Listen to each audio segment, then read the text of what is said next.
Bismillahirrahmanirrahim. Assalamualaikum warahmatullahi wabarakatuh. Waalaikumsalam warahmatullahi wabarakatuh. Alhamdulillah, alhamdulillahirabbil alamin. Wassalatu wassalamu ala asyrafil anbiya'i wal mursalin wa ala alihi wa ashabihi ajmain, amma ba'du. Asyhadu an la ilaha illallah wa asyhadu anna Muhammadar Rasulullah. Allahumma shalli ala sayyidina Muhammad wa ala ali sayyidina Muhammad. Shadaqallahul azim. Pemirsa yang dirahmati oleh Allah Subhanahu wa taala, alhamdulillah senang sekali di kesempatan sore hari ini saya Diva Jeffrina dapat hadir menjumpai Anda dalam program acara Syiar. Adapun tema kita pada hari ini yaitu mencintai Al-Qur'an dengan memahami dan mengamalkan. Untuk membahas tema tersebut, di samping saya sudah ada Ustadz Zikwan Abu Bakar Asyudais SPD MPD. Assalamualaikum Ustadz. Waalaikumsalam warahmatullahi wabarakatuh. Apa kabar Ustadz hari ini? Alhamdulillah hari ini sehat walafiat. Amin, amin. Mudah-mudahan Allah Subhanahu wa taala senantiasa memberikan kita kesehatan untuk berbuat taat kepada Allah. Amin, amin ya rabbal alamin.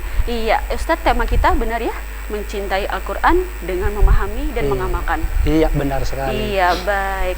Dan pemirsa, audiens kita pada hari ini dari Ibu-ibu Majelis Taklim Nidaur Rahman, Kelurahan Pematang Sulur. Assalamualaikum Ibu. Waalaikumsalam. Apa kabar Ibu hari ini? Alhamdulillah sehat. Siap mendengar tausiah dari Ustadz? Insya Allah. Baik. Dan pemirsa, pemusik kita pada hari ini dari El Hawa. Assalamualaikum Mbak, Mas. Waalaikumsalam. Iya, baik Ustadz, kita masuk ke tema kita pada hari ini, mencintai Al-Quran dengan memahami dan mengamalkan. Silakan Ustadz. Baik. Bismillahirrahmanirrahim. Assalamualaikum warahmatullahi wabarakatuh. Waalaikumsalam warahmatullahi wabarakatuh. Alhamdulillahilladzi anzala al-Qur'an hudan lin-nas wa bayyinatin minal huda wal furqan. Asyhadu an la ilaha illallah wa asyhadu anna Muhammadan abduhu wa rasuluh la nabiyya ba'dah. Allahumma salli ala sayyidina Muhammad wa ala ali sayyidina Muhammad. Penonton di studio dan pemirsa di rumah yang berbahagia, Al-Quran diturunkan oleh Allah Subhanahu wa taala kepada Nabi besar Muhammad sallallahu alaihi wasallam yang fungsi utamanya adalah sebagai petunjuk dan sebagai pembeda di antara yang baik dan buruk. Artinya, jika seseorang benar-benar membaca dengan baik, lalu memahami, kemudian mengamalkan apa-apa yang ia baca, maka tidak ada satu orang pun yang akan tersesat dan tidak satu orang pun yang tidak bahagia ketika menghadapi hidup di dunia ini. Sejatinya apa saja yang diberikan oleh Allah Subhanahu wa taala kepada kita pada hari ini merupakan yang terbaik bagi Allah untuk kita semuanya. Kadang-kadang kita berdoa egois dan tidak menyadari akan kepentingan kita sendiri. Kadang-kadang kalau kita berdoa selalu meminta, bahkan kadang-kadang terkesan memaksa kepada Allah Subhanahu wa taala. Tetapi Allah Maha tahu akan kebutuhan kita semuanya dan Dia tidak menjawab sesuai dengan apa yang kita minta pada hari itu, namun sesuai dengan apa yang kita butuhkan. Al-Qur'an adalah sesuatu yang mulia dan siapapun yang berkaitan dengan Al-Qur'an akan menjadikan ia mulia. Sebagaimana kita ketahui bahwa ada ratusan bahkan ribuan jumlah malaikat, namun hanya satu malaikat yang menjadi pimpinan mereka, yakni malaikat Jibril. Kenapa? Karena Jibril menurunkan Al-Quran dari Allah Subhanahu wa taala kepada Nabi besar Muhammad sallallahu alaihi wasallam. Ada banyak nabi, ada banyak rasul. Bahkan di dalam satu kitab dijelaskan sampai ribuan nabi dan rasul. Yang wajib kita ketahui adalah 25. Siapa pimpinan para rasul? Nabi Muhammad sallallahu alaihi wasallam. Kenapa Nabi Muhammad sallallahu alaihi wasallam? Jawabannya karena Al-Qur'an diturunkan kepada Nabi besar Muhammad sallallahu alaihi wasallam. Ada 12 jumlah bulan di dalam kalender kita. Siapa yang memegang Sayyidus Suhur, pimpinan bulan? Yang memegang Sayyidus Suhur adalah bulan Ramadan. Kenapa bulan Ramadan? Karena Al-Qur'an diturunkan pada bulan Ramadan. Kemudian siapakah umat yang terbaik di dalam Al-Quran disebutkan? Kuntum khairu ummatin ukhrijat linnas ta'muruna bil ma'ruf wa tanhauna 'anil munkar. Kita merupakan umat terbaik dibandingkan umat-umat yang sebelumnya. Banyak nabi sebelum kita, banyak umat sebelum kita. Ada kaum Nabi Nuh, ada kaum Nabi Adam, ada kaum Samud, ada kaum Nabi Ibrahim. Namun mereka bukan kuntum khairu ummatin. Al-Quran memuji umat Islam sebagai kuntum khairu ummatin, sebaik-baik umat yang diturunkan untuk manusia. Kenapa umat Islam menjadikan umat yang terbaik? Karena Al-Quran diturunkan untuk orang-orang Islam dan yang beriman kepada Allah Subhanahu wa Ta'ala. Namun kita kadang-kadang tidak menyadari begitu besar nikmat yang Allah berikan kepada kita, sehingga di dalam Al-Quran disebutkan, jika saja Al-Quran ini diturunkan kepada gunung yang begitu besar, melebihi ribuan kali besar manusia, maka gunung tersebut akan tunduk dan sujud kepada Allah Subhanahu wa Ta'ala. Sebagaimana di dalam Al-Quran, "Lau anzalna hadzal Qur'an ala jabalin la ra'aitahu khashi'an mutasaddian min khasyiatillah wa tilkal amthalu nadribuha linnas la'allahum yatafakkarun." Jika saja, andai kata Al-Quran ini turunkan kemudian kepada gunung, maka engkau pasti akan melihat gunung tersebut tunduk dan sujud kepada Allah, karena mereka sangat takut dan sangat menghargai Al-Quran. Nah, kita tinggal lagi manusia. Apa yang kurang di kita, Ibu? Apa yang dikurang sama kita? Nggak ada yang kurang. Hari ini semua pakaian kita mewah-mewah. Ini saya lihat pakaian ibu-ibu ini sangat luar biasa. Nggak ada yang di bawah 200-an. Make up-nya juga luar biasa. Nggak ada make up yang murahan. Semuanya itu diberikan oleh Allah Subhanahu wa Ta'ala dalam langkah kita ashkuru an akfur. Apakah kita mau bersyukur atau malah kita kufur kepada Allah Subhanahu wa Ta'ala? Maka kata Allah Subhanahu wa Ta'ala di dalam Al-Quran, barang siapa yang ingin hidup bahagia di dunia bahkan sampai ke akhirat, syaratnya cuma satu saja, yakni baca Al-Quran dengan baik sesuai dengan tajwid, makhraj dan fasahahnya. Lalu kemudian berusaha untuk memahaminya. Kemudian berusaha dengan sekuat tenaga mengamalkan apa-apa yang ia pahami.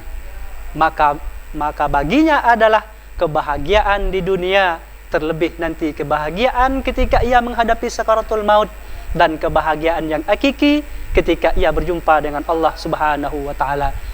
Fayaqra'ul Qur'an, maka hendaklah kita membaca Al-Quran. Innahu, karena sesungguhnya Al-Quran, ya'ti yaumal qiyamah syafi'an li ashabihi. Maka Al-Quran akan datang pada hari kiamat memberi pertolongan bagi orang-orang yang sering membaca Al-Quran, diniatkan untuk beribadah kepada Allah Subhanahu wa Ta'ala.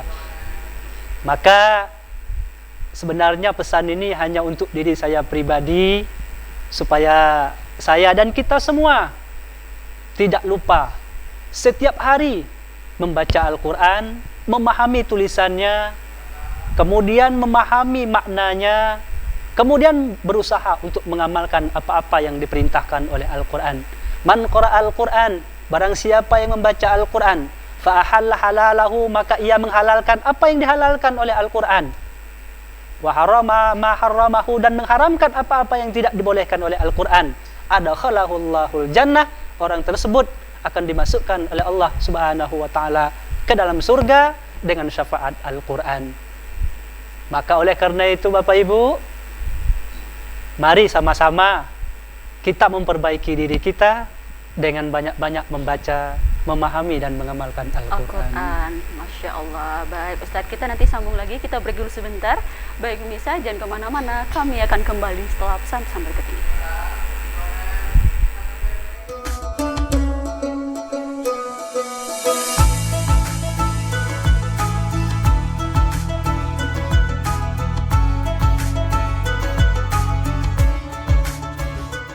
Terima kasih pemirsa, masih bersama kami dalam acara Syiar bersama Ustadz Zikwan SPD MPD, dan tema kita pada hari ini yaitu mencintai Al-Quran dengan memahami dan mengamalkan.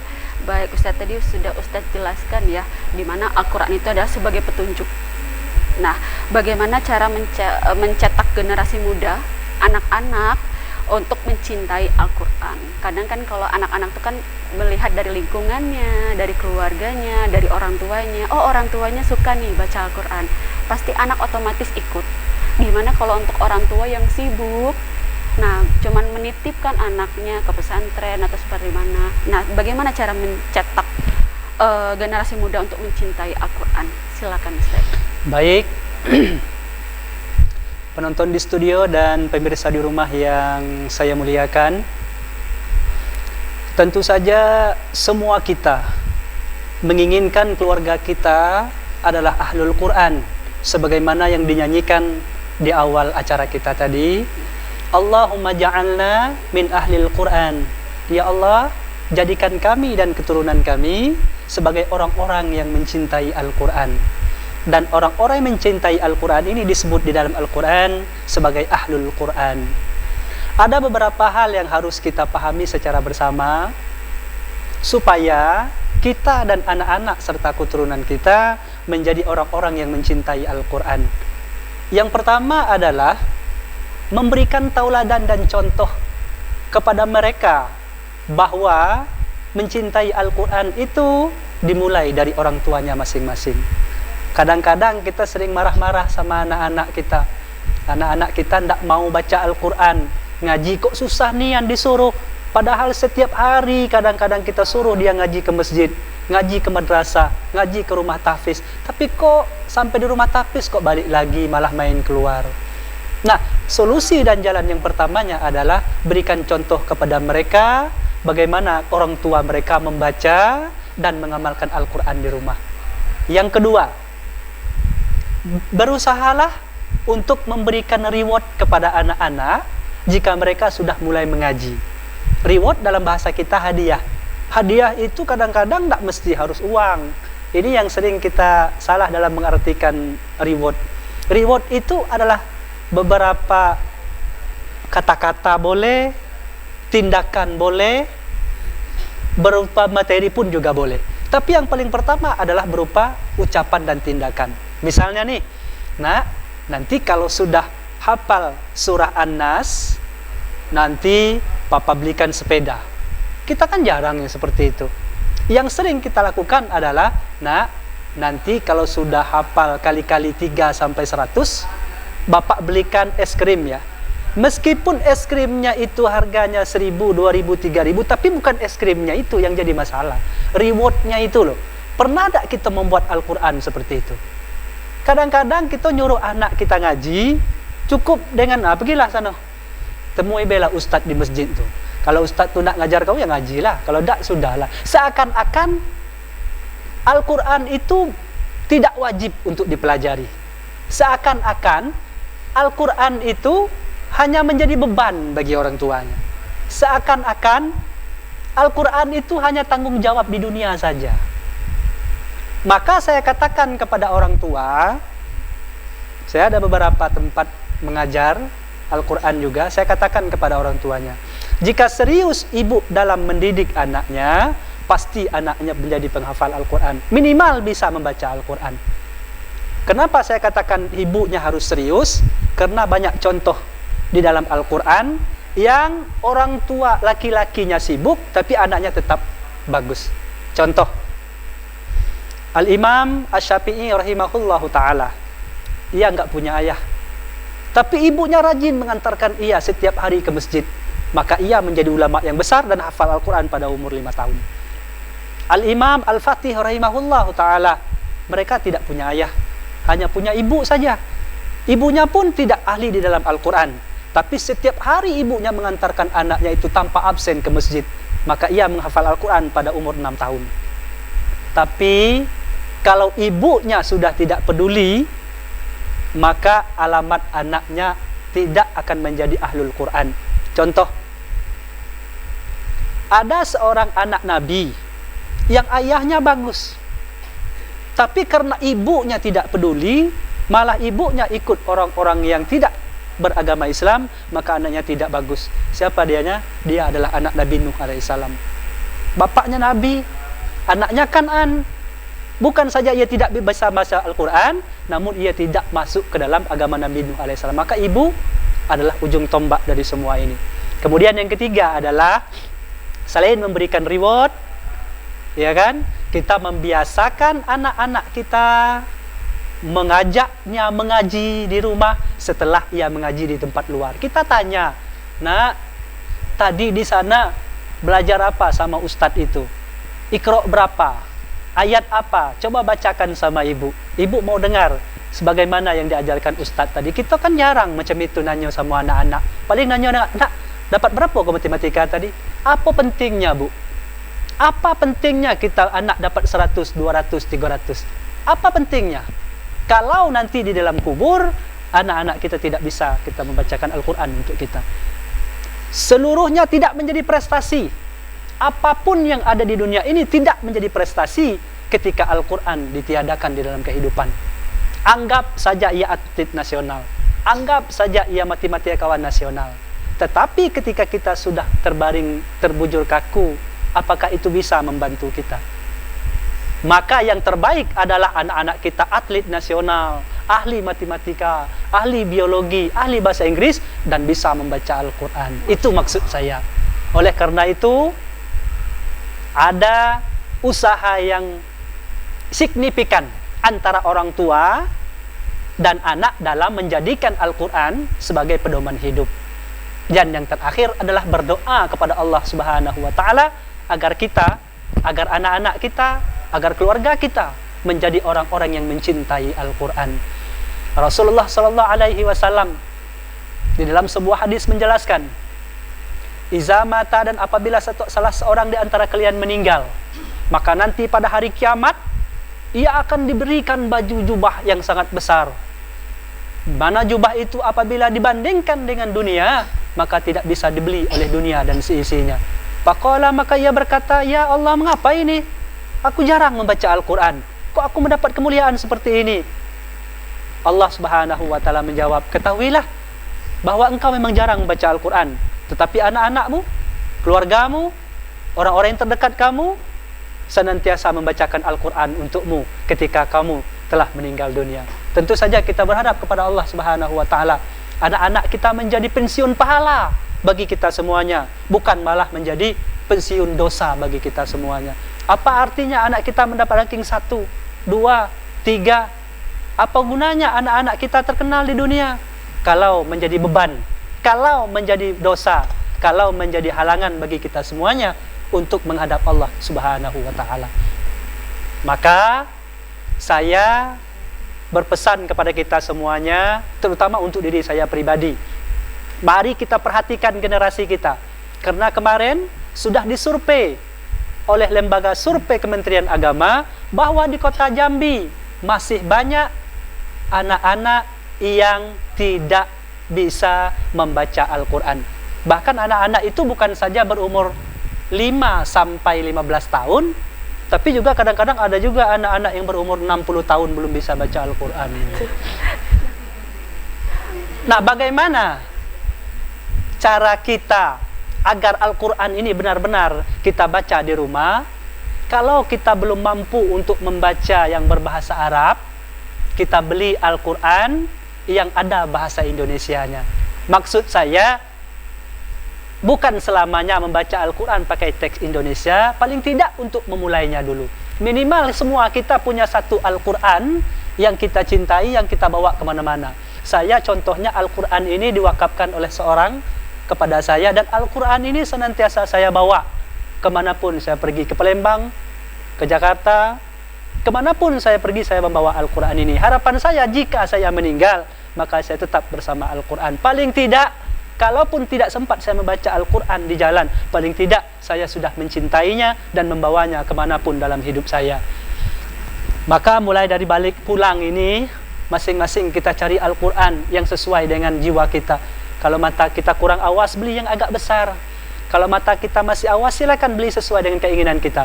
Satu Al-Quran itu terus kita baca. Nanti kita sudah hafal, ingat halaman sekian kaji saya, halaman sekian yang akan saya bacakan kepada anak-anak saya. Enggak usah banyak-banyak. Baca Al-Quran kalau bisa, memang 1 juz 1 hari. Kalau bisa. Tapi kalau enggak bisa, macam mana Pak Ustadz? Aku ni bukan baca Al-Quran, begawe dak banyak gawe lain. Mana nak masak, Mana nak ngurus anak? Anak lah besar Pak Ustaz. Ayolah. Tapi cucung lah, ngurus cucung pula. Tak masalah. Tapi jangan sampai kita meninggalkan membaca Al-Quran. Tak sempat 10 lembar per hari, 5 lembar be jadilah.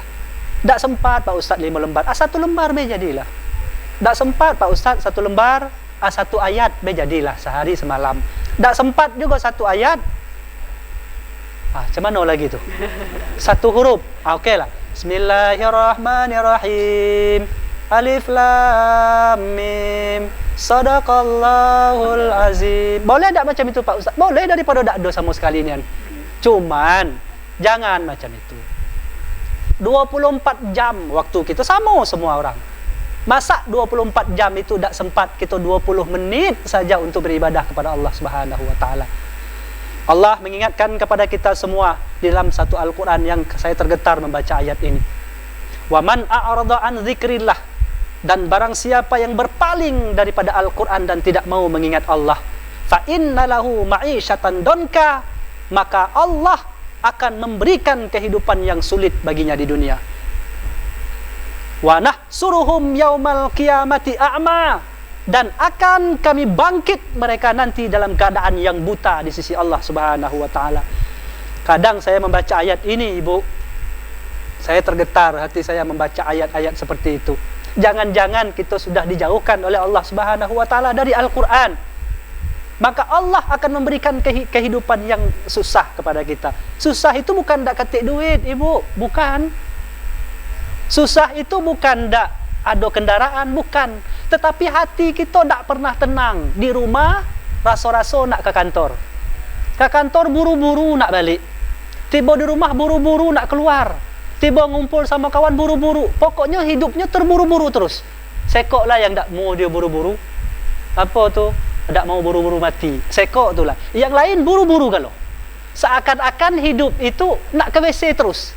Buru-buru terus. Maka oleh kerana itu, Ibu, jangan-jangan kehidupan kita sudah digariskan oleh Allah Subhanahu wa taala seperti yang difirmankan oleh Allah di dalam Al-Quran itu. Maka mulai dari hari ini kita niatkan, apapun profesi kita, seburuk apapun masa lalu kita, tidak masalah. Apapun yang sedang kita jalani, jangan sampai kita lupa dalam mengingat Allah dan berpaling daripada Al-Quran. Karena itu merupakan awal dari musibah yang sangat besar di sisi Allah Subhanahu wa taala. Iya, baik. Ya Allah, luar biasa sekali tausiah dari Ustadz. Kita break dulu sebentar, nanti kita sambung lagi. Baik pemirsa, jangan kemana-mana, kami akan kembali setelah pesan-pesan berikut ini.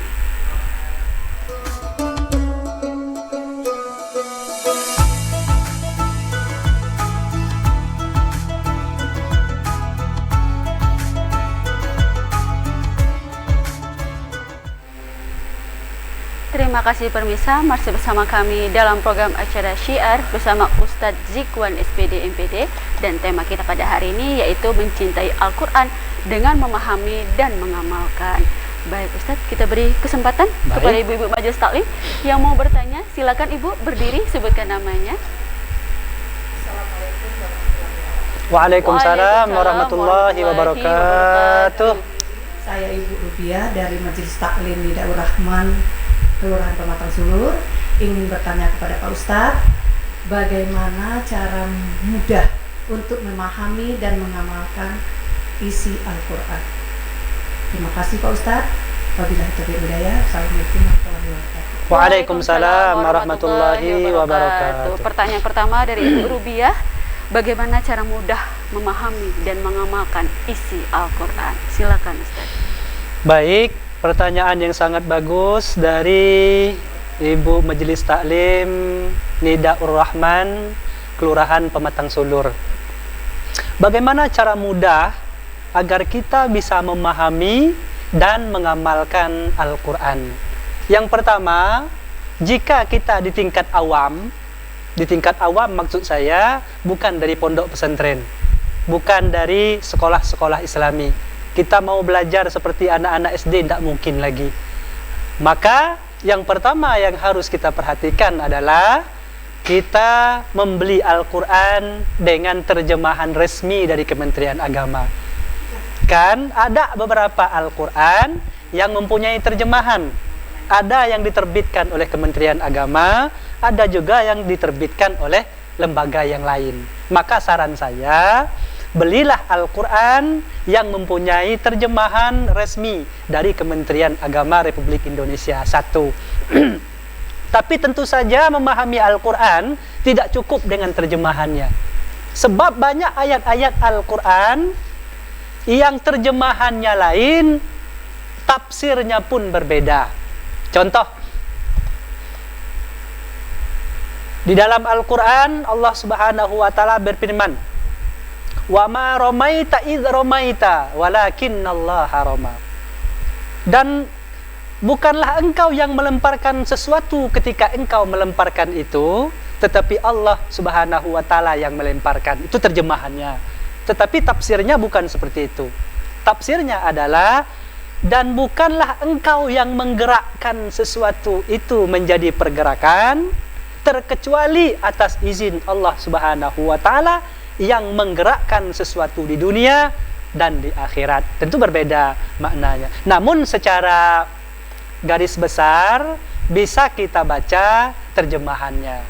Setelah kita baca terjemahan letterleknya, baru kita pahami. Contoh, di dalam Al-Quran Allah Subhanahu wa Ta'ala di dalam ayat-ayat yang pendek misalnya, "Inna a'tainakal kautsar." Sesungguhnya kami memberikan kalian nikmat yang banyak. Di antara nikmat yang banyak itu adalah yang tertinggi, yang teratas adalah nikmat iman. Tak pernah kita sadari bahwa nikmat yang paling tinggi itu nikmat iman. Kita kira selama ini nikmat yang paling tinggi itu punya rumah banyak, punya mobil banyak, punya harta yang banyak. Tetapi bukan itu. Nikmat yang pertama adalah nikmat Islam dan iman. Berikutnya adalah karena Allah memberikan kita nikmat yang banyak, fasolli, maka solatlah kita. Solat itu menurut sebagian pendapat ulama boleh solat 5 waktu ditambah dengan solat sunnah. Kemudian wanhar, kalau kita mampu berkurbanlah. Contoh daripada memahami ayat-ayat Al-Quran secara mudah. Namun saya sarankan juga setelah bertemu dengan ayat-ayat Al-Quran yang belum kita pahami, silakan kembali kepada rujukan-rujukan tafsir yang berbahasa Indonesia. Ada tafsir Buya Hamka Al-Azhar, ada tafsir Ibnu Katsir yang sudah diindonesiakan, ada tafsir Jalalain yang sudah diindonesiakan. Dan saya mau suatu saat di majelis taklim kita buat pengajian tentang tafsir Al-Quran dimulai dari surah Al-Fatihah. Nah, maunya seperti itu. Itu saja. Baik. Iya, bagaimana Ibu Rubiah? Sudah cukup jelas? Baik, terima kasih Ibu. Pertanyaan kedua, silakan Ibu.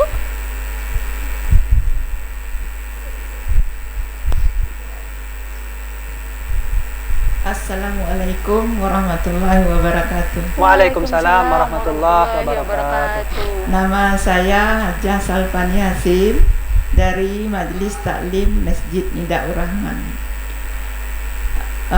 Pertanyaan saya, bagaimana agar setiap masalah bisa diselesaikan dengan Al-Quran? Demikian, terima kasih. Assalamualaikum warahmatullahi wabarakatuh. Waalaikumsalam warahmatullahi wabarakatuh. Pertanyaan kedua dari Ibu Hajah Salfani, bagaimana cara apa tadi Bu? Menyelesaikan masalah dengan Al-Quran. Silakan Ustaz. Baik, pertanyaan yang juga sangat bagus, karena tak ada satupun manusia yang tak punya masalah. Manusia yang tak punya masalah berarti kehidupannya sudah terhenti. Kapan berhentinya masalah? Ya kapan berhenti kehidupan. Maka oleh karena itu manusia yang cerdas adalah manusia yang mengembalikan seluruh persoalannya kepada Al-Quran. Pernah suatu ketika seorang sahabat yang bernama Malik, ia sudah frustasi dan ingin mengakhiri hidupnya. Maka Allah Subhanahu wa Ta'ala memberi hidayah kepadanya. Pada malam hari itu dia berpikir, aku mau sholat terakhir. Sudah sholat terakhir ini aku akan mengakhiri hidupku. Sholatlah sholat Isya. Sudah sholat Isya, dia berpikir, aku akan ingin membaca Al-Quran yang terakhir lah. Ketika dia membaca Al-Quran, dia terbaca kepada surah Al-Baqarah pada ayat-ayat yang terakhir. Di sana dibunyikan bahwa la yukallifullahu nafsan illa wus'aha, laha ma kasabat wa 'alaiha maktasabat. Wahai Malik, Seakan-akan Allah ingin mengatakan kepada dia bahwa Allah tidak pernah menguji seseorang hamba di luar batas kemampuannya. Allah survei dulu, Allah melihat dulu sanggup tak orang ini menerima masalah, maka ia memberikan masalah itu kepadanya. Maka seberat apapun masalah yang sedang kita hadapi, bacalah Al-Quran. Baca Al-Quran yang mana Ustaz? Yang mana saja yang kita mau dan mampu. Maka kadang-kadang kalau kita sakit, pasti kita tahu kemana kita akan pergi kalau kita sakit, ke dokter. Kalau kendaraan kita rusak, kita tahu kemana kita mau pergi, ke dealer kalau tidak ke bengkel. Kalau kita lapar, kita tahu kita mau kemana. Kalau tidak ke dapur, ke rumah makan. Kalau mata kita ngantuk, kita sudah tahu kemana kita mau pergi. Tapi sayang, ketika kita punya masalah, ketika kita punya problem dan trouble, kadang-kadang kita susah mengembalikannya kepada Al-Quran. Lalu kita punya masalah, kita kembalikan kepada sosmed. Kita foto, lalu kita upload ke media sosial. Apa kata kawan yang di samping kita, matilah kau, apa urusannya dengan aku? Maka oleh karena itu, Bapak Ibu, pemirsa di rumah, penonton di studio, langkah awal kita adalah kembalikan kepada Allah Subhanahu wa Ta'ala. Allah tak pernah menolak doa kita. Allah hanya memberikan kita waktu kapan ia akan memberikan kita jawaban dari doa-doa kita semuanya. Rajin-rajinlah membaca Al-Quran, meskipun dengan tentu saja tidak serta-merta masalahnya hilang dengan membaca Al-Quran, tapi minimal hati kita tenang, dan itu merupakan suatu modal. Kalau hati susah, Ibu, apapun yang kita kerjakan salah. Yang penting hati kita tenang, sehingga masalah kita bisa kita selesaikan dengan baik. Iya, bagaimana Ibu? Sudah cukup jelas? Baik, terima kasih Ibu atas pertanyaannya. Boleh silakan Ibu. Assalamualaikum warahmatullahi wabarakatuh. Waalaikumsalam. Nama saya Rosma Warni dari Majelis Taklim Nidaur Rahman, Pematang Sulur, Kecamatan Telanepura, Kota Jambi. Yang ingin saya tanyakan Pak Ustaz, bagaimana kiat-kiat agar kita bisa mencintai Al-Quran secara mungkin atau secara kontinu? Terima kasih Pak Ustaz.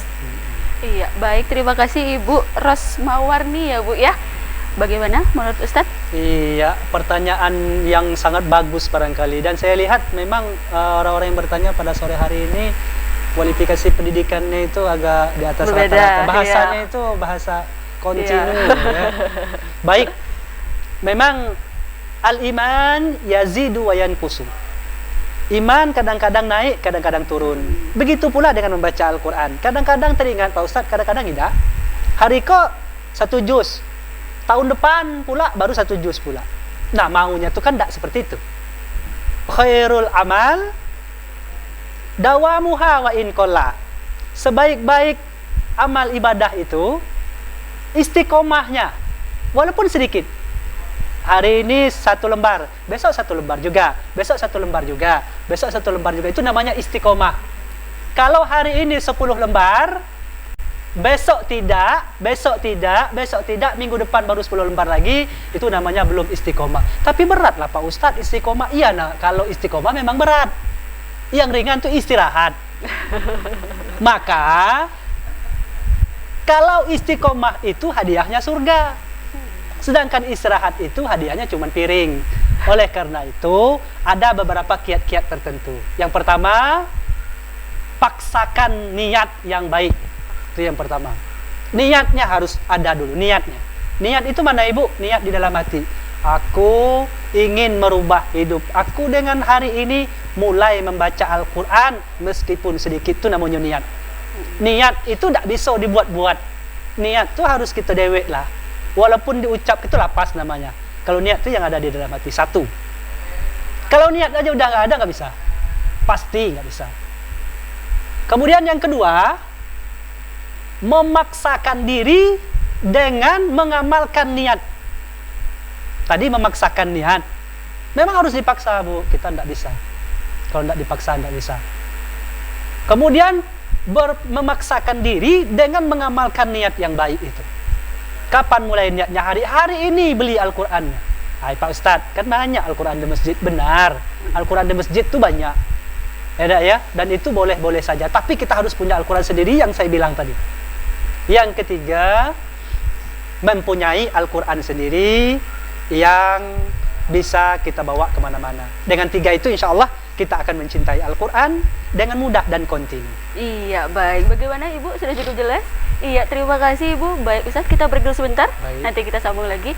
Baik pemirsa, jangan kemana-mana. Kami akan kembali setelah pesan-pesan berikut ini.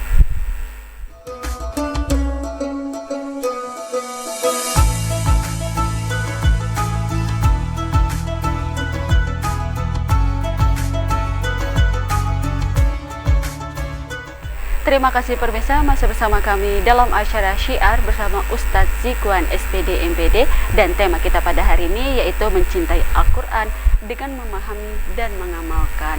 Baik Ustadz, sayang sekali kita sudah di penghujung acara. Kita masuk ke kesimpulan kita untuk tema mencintai Al-Quran dengan memahami dan mengamalkan. Silakan. Baik, penonton di studio dan pemirsa di rumah yang saya hormati, ada beberapa penyesalan di dalam hidup manusia. Ada manusia yang menyesal satu hari. Siapa yang manusia yang menyesal satu hari? Mereka adalah orang-orang yang salah makan. Kita sakit kolesterol, tapi makan daging kambing. Menyesal satu hari itu saja, besok tidak lagi. Ada manusia yang menyesal setahun. Siapa manusia yang menyesal setahun? Manusia yang salah beli baju. Kita tidak suka baju warna putih, malah dibeli baju warna putih. Nyesal setahun itu, tahun depan, lebaran depan beli lagi. Tapi ada manusia yang menyesal seumur hidup. Siapa manusia yang menyesal seumur hidup? Manusia yang salah pilih laki dengan bini. Awak tak suka dengan dia, tapi kawin kok dengan dia. Menyesal seumur hidup, tapi ada batasnya. Tunggu dia mati, maka selesai hidup kita. Maka yang terakhir adalah manusia yang menyesal seumur hidup, seumur mati, sampai ke akhirat, sampai dunia, kapanpun, sampai ke dalam neraka dan surga nanti dia tetap menyesal. Siapa dia? Dia adalah orang-orang yang mengabaikan Al-Quran dan agama Allah Subhanahu wa Ta'ala. Orang-orang yang tidak peduli kepada Al-Quran, orang-orang yang tidak pernah mau diajak untuk berbuat kebaikan dan kembali kepada Al-Quran adalah orang-orang yang menyesal hidup di dunia dengan tidak memperoleh kebahagiaan sedikit pun di dunia. Dan dia akan menyesal, membawa penyesalan itu sampai ke liang kuburnya.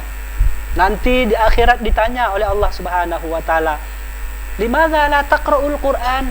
Kenapa hidupmu tak sempat membawa Al-Quran? Kenapa hidupmu tak sempat membaca Al-Quran? Kenapa waktu di dunia tidak sempat berkumpul dengan orang-orang yang mencintai Al-Quran? Apa jawab mereka? Inna nahnu laqalib. Sesungguhnya kami orang-orang yang rugi di dunia dan rugi di akhirat. Maka oleh karena itu saya mengajak diri saya kepada kita semuanya, mulai dari hari ini kita mencintai Al-Quran, kita baca Al-Quran, kita pelajari Al-Quran. Barang siapa yang membaca Al-Quran dengan fasih, maka ia nanti akan dikumpulkan oleh Allah Subhanahu wa Ta'ala di dalam surga bersama dengan malaikat-malaikat yang mulia. Wa man qara'al Qur'ana, dan barang siapa yang membaca Al-Quran dengan susah payah. Ada juga orang baca Al-Quran maka orang seperti itu falahu ajroni, orang itu akan mendapat 2 pahala. Al-awalu, pahala yang pertama, niatnya membaca Al-Quran. Pahala yang kedua, pahala susahnya dalam membaca Al-Quran. Maka tidak ada alasan untuk tidak mencintai Al-Quran, dan tidak ada alasan untuk tidak kembali kepada Al-Quran. Tidak ada alasan untuk menjauhi Al-Quran, karena Al-Quran akan membawa berkah, akan membawa bahagia hidup kita di dunia, terlebih hidup nanti kita di akhirat. Maka terakhir, sama-sama kita miliki Al-Quran, kita cintai Al-Quran dengan memahami dan mengamalkan apa-apa yang diperintahkan oleh Al-Quran. Masya Allah. Baik Ustadz, terima kasih Ustadz untuk waktunya pada hari ini untuk tema kita mencintai Al-Quran dengan memahami dan mengamalkan. Terima kasih Ibu-Ibu Majelis Taklim Nudaur Rahman Kelurahan Pematang Sulur telah datang ke studio kita pada sore hari ini. Baik pemirsa, demikianlah acara Syiar pada hari ini. Saya Diva Jeffrina dan kru bertugas mohon di depan Anda. Terima kasih. Wabillahi taufiq wal hidayah. Wassalamualaikum warahmatullahi wabarakatuh.